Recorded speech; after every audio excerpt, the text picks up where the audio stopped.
there's so much of our history we don't hear, and I don't say this lightly.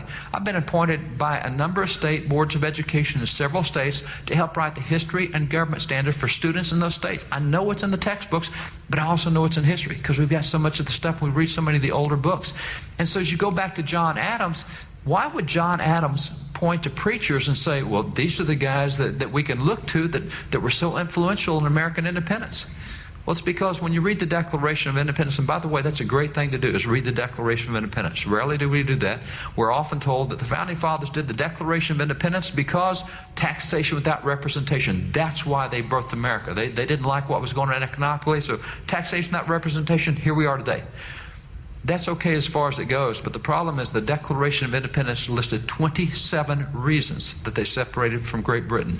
Taxation without representation was issue number 17 out of the 27. It didn't even make the top half of what concerned them, and that's the only one we focus on. We have so bored into economics being everything that a nation is that we've missed so many of the moral and religious aspects that have been out there really for centuries.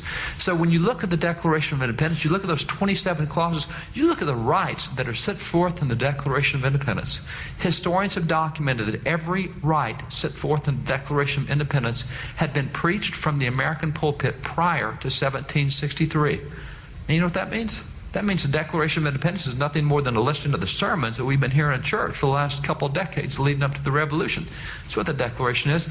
And so when you look at these individuals that we celebrate on the 4th of July that gave us this Declaration of Independence, our birth certificate, it's kind of fun to see how they got their start.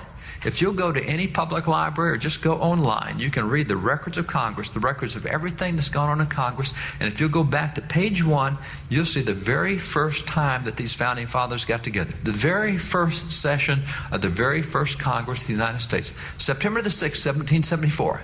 And if you'll read in the records of Congress, you'll say, oh, look, they opened with prayer. And you keep reading, you say, that wasn't a dinky little prayer, was it? No, it wasn't. According to historical records, some records indicate that the opening prayer session in Congress ran up to 3 hours long, just in the opening prayer session in Congress. Now, it was such a significant time, and so many delegates wrote about it, that you take someone like Silas Deane, he said that after that time of prayer in Congress, he said even the stern old Quakers had tears running down their cheeks. And the Quakers are the least likely to cry. That's why they're called the stern old Quakers. Even they were crying after that time of prayer in Congress. And it wasn't just a time of prayer. You see, John Adams specifically said that in Congress that morning, he told Abigail, he said in Congress that morning they had Bible study. They studied 4 chapters of the Bible that morning in Congress. And he said that God so spoke to them in 1 chapter. God so changed what they saw by reading that 1 chapter out of the 4 that they had the faith that, maybe we can defeat the British in the coming conflict. So he wrote a letter to Abigail, and he said, Abigail, you got to see this chapter that we had this morning in Congress. And he told her very, very bluntly, he said, Abigail, I must beg you to read that psalm. He said, read the 35th Psalm to your friends, and then read it to your father. See, Psalm 35 is what God really used to change their whole perspective that morning. And he said, Abigail, I want you to read it.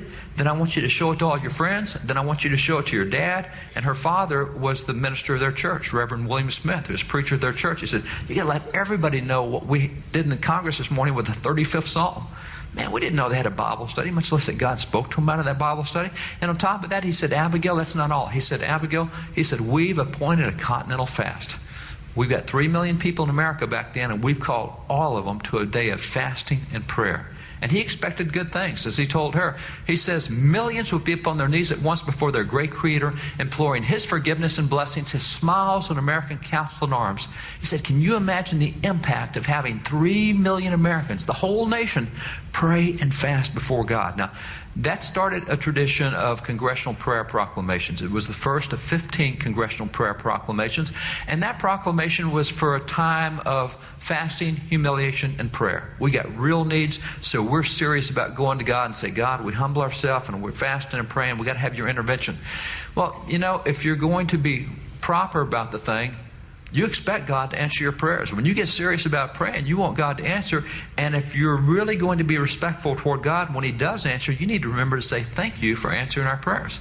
And that's why you'll find that just a few months after the time of fasting, humiliation, and prayer, Congress said, we need a time of prayer and thanksgiving. You remember all those things we prayed and fasted about?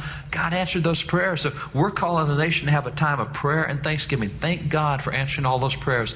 And then a few months later, they say, we got all these needs going now, so we need another day of fasting, humiliation, and prayer, which they did. And then a few months later, they said, you remember all that praying and fasting we did? God answered the prayers. Let's have another day of prayer and thanksgiving. 15 times throughout the American Revolution, it alternated between a time of prayer and fasting and prayer and thanksgiving, and prayer and fasting, and prayer 15 times. Now, in this particular one, this first time of prayer and fasting that was called, it didn't take John Adams long to see God really starting to intervene. As a matter of fact, just a few weeks after Congress having called that time of prayer and fasting, he wrote Abigail some letters. He said, Abigail, you're not going to believe what's happening here. And he gave some examples. He said, this is amazing. He said, Colonel Smith and a group of his men has just captured a British fort.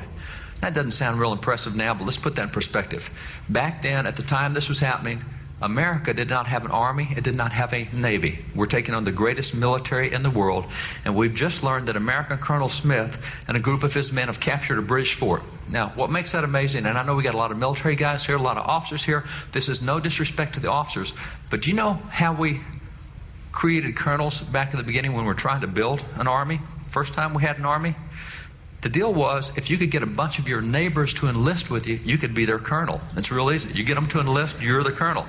So when John Adams says Colonel Smith and a group of his men has just captured a British fort, what he's just told you is Farmer Smith and a bunch of his neighbors have just captured a British fort. Whole different look at the thing. See, we're not trained military. He said, Abigail, this is amazing. Smith and his men just captured a British fort. He said, and on top of that, we've just captured a 20-gun British ship and a 64-gun British man-of-war. 2 Navy ships we captured. What makes that amazing is we had no Navy. Well, we kind of had a Navy. If you ever want to see the American Navy, you need to go to Washington, D.C., go to the Smithsonian Museum of American History, go up on the 3rd floor, and up there on the top of the 3rd floor, you can see the American Navy. It's not much more than a rowboat with a cannon in each end. And I mean that literally. Here's the American Navy. This is the gunboat Philadelphia. Now, don't you know that would have scared the British to see that coming at them? That would have just terrorized the British. And we capture a 20-gun British man-of-war and a 64-gun British man-of-war. What did the people think when they saw this? John Adams reported to Abigail what the people were saying. And he said, it's really obvious. We're seeing God intervene in such a way. He said, the conclusion's obvious. He said, it appears to me the eternal Son of God is operating powerfully against the British nation. Yeah, I guess so. I mean, we recognize that God was weighing in just remarkable, remarkable ways. And we saw God weigh in such miraculous ways so often, just so many ways that just defy logic and explanation, except God did it. That by 1778, our Commander-in-Chief, George Washington, who's on the ground seeing all these battles, I mean, it was obvious to him as well. 1778, George Washington declared this. He said, the hand of providence has been so conspicuous in all this that he must be worse than an infidel that lacks faith, and more than wicked that hath not gratitude enough to acknowledge his obligations. If you can't stop and see what God has done and thank Him, if you can't acknowledge your obligations to thank God for what He's done, you got to be worse than an infidel. You got to be flat wicked if you cannot see what God has done and acknowledge your obligations to thank Him for what He's done. See, that was the tone, and that's what we saw throughout, and that's what is in their official writings. And that's why when you get to 1781, which is the end of the American Revolution, the final major battle of the American Revolution, the Battle of Yorktown, that's when the British lay down their arms. They say, okay, we give up. Now, that's a significant time because at that point in time, we're no longer under the laws of the British. We're out from under the British kings. We no longer have a monarch. We have now proven that we have an independent nation. It's been established even through that conflict. So what makes that significant is being out from under the laws of the kings. One of the laws the kings had passed was a very simple law. Been passed decades earlier. It says if you live in an English-speaking colony, America, you cannot print any Bible in the English language. Now, we printed Bibles in every other language. 1661, John Eliot, the Apostle to the Indians, printed the first Bible in America, but it was in the Massachusetts Indian language. We printed Bibles in Massachusetts, in Cherokee and Shawnee and Ojibwe. We printed them in Russian, French, Italian, Latin, Spanish, you name it. We printed it in every language there was except English, because by British law we could not do that. But having whipped the British Yorktown, we're not under that law anymore, so now we can print our first English language Bible. Within a month of Yorktown, the plans advanced to print that first English language Bible. 11 months later, that Bible rolled off the presses. Now, it's become one of the rarest books in the world.